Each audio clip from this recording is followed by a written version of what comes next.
What's up, guys? It's Lovey here with the play of the day for Saturday, July 18th. I want to quickly discuss a mistake I made yesterday because I think it can be helpful. Now, when I break down baseball games, my process consists of three parts.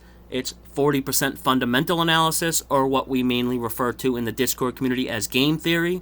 This is everything related to the game itself, from matchups, player talent, the situation, weather, even systems I have on the game. This would all fall under game theory, and it accounts for roughly 40% of my overall process. Next would be 30% technical analysis, or what we call market analysis, and this is anything market related: public betting percentages, line movements, or sharp money indicators like steam or reverse line movements, or even when and where to bet. This would all fall under market analysis, and it accounts for roughly 30% of my overall process. The last part of my game selection process is what I refer to as confirmation, and this is where I made the mistake yesterday. Confirmation is once I have a bet I like, I want to make sure other people I respect aren't on the other side of the bet or strongly disagree with it. Most of you know I've been in this game for a long time. I have a network of people way sharper than me that I have access to their plays. I call them source plays.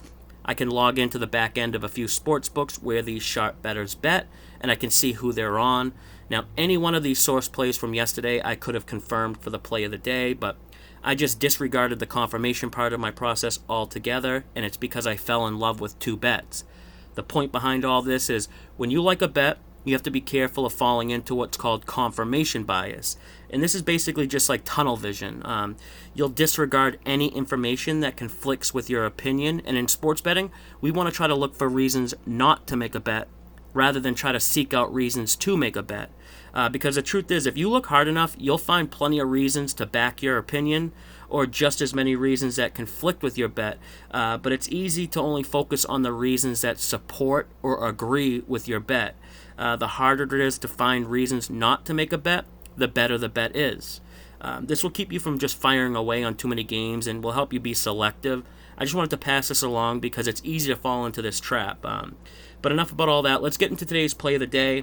Now, for the most part, the play of the day games have been baseball. We've had a couple NBA games, but for today's play of the day, we are going to the NBA. I have three bets on the game tonight, but if I have to pick one, I'm going with the Suns minus 1.5 in the first quarter for the official play of the day. If we look at the Suns' two losses in this series, both came on the road, and a big part of those losses were due to late game foul trouble. Ayton got into foul trouble game 3, Booker in game 4. So isolating the first quarter, I think, gives us the best chance for a win. And although I do like the Suns for the full game, I want to avoid the possibility of late game foul trouble because the Bucks' style of play, especially down low in the paint, I worry about them wearing down the Suns late.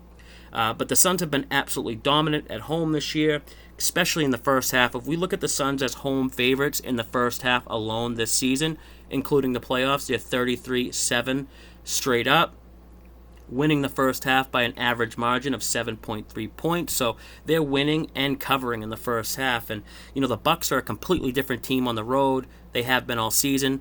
Bucks have a combined 33 losses this year, and 22 of them are on the road alone. Interesting stat, too. They're only 4-13 against the spread versus Western Conference teams this year while on the road. And it's directly related to the Bucks' secondary stars. Both Middleton and Holiday, their shooting numbers drop off big time on the road compared to home. So, bottom line is, the home team has won and covered each game this series. I don't see that changing now. I expect the Suns to come out hot and bounce back after a loss like they have done all year. Phoenix is 17-8 against the spread this season when coming off a loss. And again, as much as I like Phoenix for the full game and first half, I want to isolate the early stage of this game. The Suns have won the first quarter of every game this series besides Game 2. Turnovers were the big issue for last game for the Suns. They turned the ball over 17 times, but they still held the lead for close to 40 minutes of that game. I don't expect them to have anywhere close to 17 turnovers this game. So let's go ahead and lock this one in. We're going to go Suns minus 1.5 for the first quarter.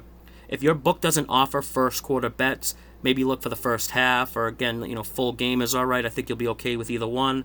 That's going to do it for today. Thank you all for watching. Good luck with all your bets. And as always, may all the refs' calls and all the loose balls go your way.